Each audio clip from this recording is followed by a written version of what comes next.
তোমাদের সাথে কিছু কথা শেয়ার করি। আমি এরকম একজন মানুষ, যারা আমাকে চেনে, আমি খুব সহজে কাউকে আমার কাজ করতে বলি না, সে আমার যেই হোক না কেন। মানে আমার বর বলো, মা বলো, যেই বলো, আমি যতক্ষণ পারি আমার শরীরের সবটুকু দিয়ে আমি নিজের কাজ নিজে করার চেষ্টা করি। তো আমার গোটা প্রেগনেন্সি জার্নিতেও না আমি আমার কাজ নিজে করেছি, মানে সব কাজ, মানে লাস্ট পর্যন্ত যতটুকু পেরেছি। আমি 9 মাসের বেলায় আমি এই বাড়িতে এসেছি আমার সাধের সময়। তাও আমি যতদূর পারতাম আমি মাকে হেল্প করতাম। আমি থাকতাম না বসে, আমার ভালো লাগে না। মানে আর আমার না এটা একটা স্বভাব আছে যে না, আমার কিছু না করলে আমার কেমন একটা হচ্ছে, মানে মনে হয় যেন আমার হজম হয় না, এরকম ব্যাপার। তো আমি টুকটুক করে যা পারতাম সেটুকু আমি করতাম। একদম বসে আমি কোনো সময় থাকিনি। মানে তাই জন্য আমি এই বাড়িতে থাকতামও না। ডাক্তার দেখাতে আসতাম, আবার ডাক্তার দেখানো হয়ে গেলে আমি এবার চলে যেতাম বারাসাত। প্রথম 3 মাস একটু অসুবিধে হতো, শরীরে বমি হতো, নিজে রান্না করে খেতে ইচ্ছে করতো না। তবুও আমি আমার নিজে রান্না করে খেতাম। যখন মায়ের বাড়িতে আসতাম ডাক্তার দেখাতে, তখন আর কি এখানকার, মানে তখন আমি তো এই বাড়িতে এসে তো আমি রান্না বেশি করে বৌদি রান্না করে। তো আর 3 মাস একটু অসুবিধে হতো, তবু আমি আমার রান্নাই খেতাম। আমি কাউকে কখনো জোর করতাম না বা কিচ্ছু করতাম না। যা ভালো লাগতো তাই করতাম। সিদ্ধ ভাত হলে আমি সিদ্ধ ভাত খেতাম। 2-3 মাস একটু শরীরে কষ্ট হয়, বমি হতো, বমির ওষুধ না খেলেই। তবু এভাবেই আমি কাউকে কখনো কোনো সময় কিচ্ছুতে প্রেশার ক্রিয়েট করতাম না। আমি নিজে করে নিতাম। আমি কখনো কাউকে কিছু বলতাম না, জোরও করতাম না, কিচ্ছু করতাম না। সেটা আমার বড় খুব ভালো করে জানে। গোটা প্রেগনেন্সি চেয়েছি আমার নর্মাল ডেলিভারি হোক। বিশ্বাস করে আমি তার জন্য আরও আমি নিজে সব কাজ করতাম, আমি অ্যাক্টিভ থাকতাম। আমার যেহেতু প্রেগনেন্সিতে কোনো প্রবলেম ছিল না, ডাক্তার আমাকে সেভাবে কোনো রেস্ট্রিকশন দেয়নি, এর জন্য মোটামুটি আমি অ্যাক্টিভ থাকতাম। ইভেন আমি 9 মাস পর্যন্ত আমি আমার ঘরের কাঁচা কুচা থেকে শুরু করে যে যাবতীয় যেগুলো থাকে, আমার বাড়িতে ওয়াশিং মেশিন নেই, আমাকে হাতেই সব কিছু করতে হয়। তো যেটুকু করতে হয় এটুকু, তো সব কিছু আমি নিজে করতাম সব। আমি কখনো কাউকে একটা বারের জন্য বলতাম না, কারণ কেউ কাজ করে দেবে, তার বিনিময়ে আমায় কথা শোনাবে।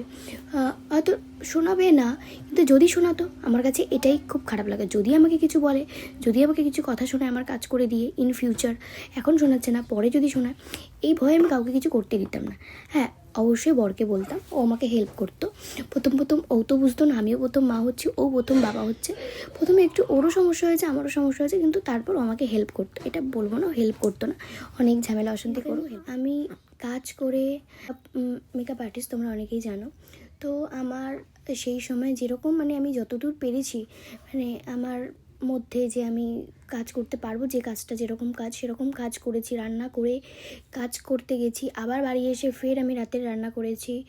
মানে তবুও আমি অ্যাক্টিভ থাকতাম। আমি রাত্রেবেলা শোয়ার পর আমারও কষ্ট হতো, যেরকম সবার প্রেগনেন্ট মহিলাদের হয়, আমারও সেরকম হতো। পা যন্ত্রণা করতো, সব কিছুই করতো, তবুও আমি নিজেরটা নিজেই করতাম। আমি এরকম একজন মেয়ে।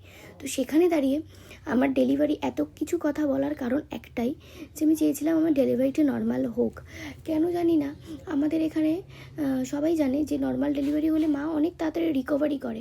আমাদের দেশে কেন এই জিনিসটাকে ভালো করে চালু করছে না, যেরকম বিদেশে আছে লেবার পেন ইনডিউস করে। তো এটাই কথা, যে আমাদের এখানে কেন সবাই এত সিজার করে, নর্মাল ডেলির ওপর কেন জোর দেয় না। সত্যি কথা, মানে স্বাস্থ্য ব্যবস্থাকে, মানে এটা উচিত যে যেরকম আমি এখন যে কষ্ট পাচ্ছি, তোমাদেরকে সত্যি বলে বোঝানোর মতো না। মানে এটা করে দাও, ওটা করে দাও, ওটা করে দাও, এই যে জিনিসটা, আমার শরীরে তো এক প্রকার কষ্ট হচ্ছেই, সেখানে দাঁড়িয়ে এই জিনিসটা পারছি না করতে, ওই জিনিসটা পারছি না, উঠতে পারছি না, তারপরে বাচ্চাকে ফিট করানো বারবার, এই জিনিসগুলো। আর আফটার ডেলিভারি না, একটা মায়েরও অনেক যত্নের প্রয়োজন। আমি এটা বুঝেছি প্রেগনেন্সির, আর প্রেগনেন্ট থাকাকালীন যে যত্নটা প্রয়োজন, তো সি সেকশন মায়ের প্রচুর যত্নের প্রয়োজন। তো সে কারণে দাঁড়িয়ে আমাদের এখানেও কিন্তু সেই জিনিসটা, এটা সবার বোঝা উচিত। সি সেকশন কিন্তু মানে খুব একটা ইজি ব্যাপার নয়। তো বিদেশে কিন্তু এই কারণেই নর্মাল ডেলিভারি করে, কারণ বিদেশে কিন্তু এত কাজের লোক, এত কিছু পাওয়া যায় না, সেখানে মাকেই সব কিছু করতে হয়। তো কাজকর্ম দিক থেকে তো ছেড়ে দিলাম, একটা মায়ের শরীরের জন্য তো নর্মাল ডেলিভারিটাই বেশি ভালো না। একটু স্বাস্থ্য ব্যবস্থা, মানে আমার খুব মিস্টেক হয়ে যাচ্ছে, মানে বারবার ভুলে যাচ্ছি কথা বলতে গিয়ে, মানে কষ্ট হচ্ছে, হাইপার হয়ে যাচ্ছি বেশি। বিশ্বাস করবে না, সন্ধেবেলার পর থেকে না আর বুঝতে পারি না আমি। ও তো ছোটো, ও তো আর এটা বোঝে না মার কষ্ট হচ্ছে। তো আমার বুঝতে কষ্ট হয়, কি বলবো, মানে একভাবে বসে থাকা কন্টিনিউয়াসলি, সেই আমার সকালবেলা ওঠার পর থেকে আমি শুতে পারি না। ওই বিকেলবেলা একটু যদি 1 ঘন্টা কি শুই, সেরকম তাও ও পাশে থাকে, 1 ঘন্টা ঘুমালাম, তারপরে ওর সাথে সাথে আবার আমাকে উঠে পড়তে হয়। তারপর থেকে ওই যে চললো, ও তো রাত্রেবেলায় একটু এমন না ঘুমায়, ওঠে ওঠে ঘুমায়, এরকম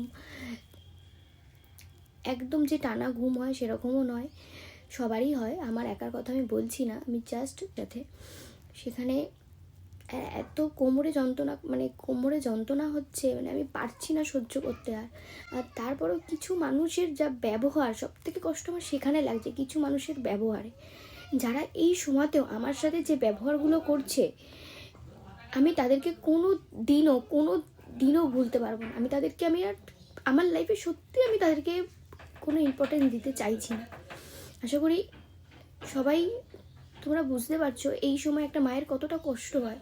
আর সেখানে আমি এরকম একজন মানুষ যে আমি নিজের কাজ নিজে করে নিতে খুব পছন্দ করি, সেখানে সব কিছু আমার মাকে করে দিতে হচ্ছে। সেখানে আমিও মাকে বোঝাতে পারছি না যে মা, আমার কি বলবো, যেটা হয়, আশা করি তোমরা বুঝতে পারছো। তো সেখানে দাঁড়িয়ে আমারও রাগ হয়ে যাচ্ছে, আর এখন এমনিতেই আমার জেদ বেশি, এখন যেন আরও কিছু বলতে পারছি না, শরীরে কষ্ট হচ্ছে, সব কিছুর মধ্যে দিয়ে আরও যেন বেশি আমি খিটখিট হয়ে গেছি। সেটা আমার মাকেই কিন্তু সামলাতে হচ্ছে, অন্য কেউ কিন্তু সামলাচ্ছে না, যা করছে আমার মাই করছে, যেটুকু করুক না কেন, যেমনই পারুক না কেন। তো সেখানে দাঁড়িয়ে বেশি খারাপ লাগছে, আমি কিছু করতে পারছি না। যে আমি চাইছি আমি তাড়াতাড়ি সুস্থ হয়ে যাই, কিন্তু এটা তো আর আমার হাতে নেই। আমি এইটুকু ব্যথা, এগুলো তো সহ্য করতেই হবে। ঠিক আছে, তো তারপরে ওই যে বললাম, যে যা ব্যবহার করছে, আমি তাদেরগুলো শুধুমাত্র এখন আমি কাউকে কিছু বলি না, আমার বলতে ভালো লাগে না, আমি সে চুপ করে যাই। আমি তাদের সাথে সত্যি আর কোনো রকম কোনো কথা বা কোনো কিছু বলতে চাইছি না।